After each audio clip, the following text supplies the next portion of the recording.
Kemudian kita akan membahas pertanyaan yang ketiga, yaitu menangani perbedaan pendapat dan interpretasi dalam studi Islam, terutama ketika berhadapan dengan para tokoh agama dari berbagai ormas, menuntut pendekatan ilmiah, adab yang tinggi, serta keterampilan komunikasi lintas pandangan.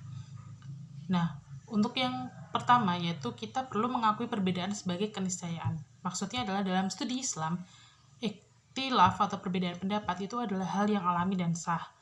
Bahkan di kalangan para ulama klasik, Al-Quran sendiri menyatakan bahwa manusia diciptakan dalam keberagaman seperti dalam Quran Surat Al-Hujurat ayat 13, dan menyadari bahwa keberagaman ijtihad adalah bagian dari dinamika hidup umat Islam.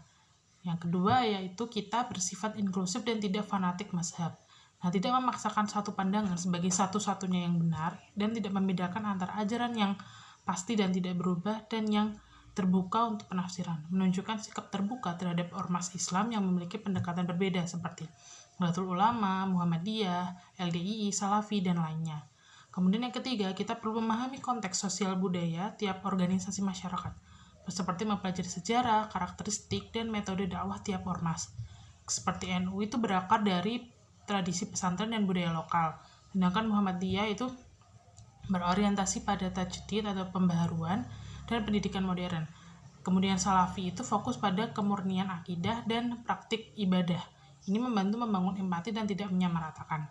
Kemudian yang keempat, yaitu kita mengembangkan dialog ilmiah, bukan debat emosional.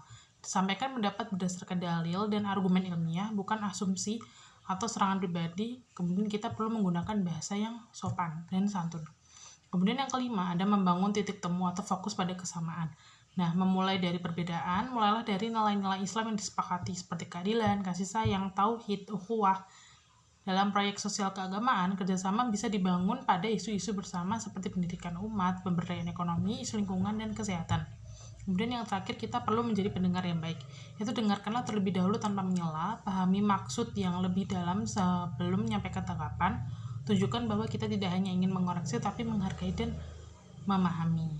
Cukup sekian jawaban dari pertanyaan-pertanyaan yang menjadi ujian akhir semester dari materi kuliah metodologi studi Islam. Wassalamualaikum warahmatullahi wabarakatuh.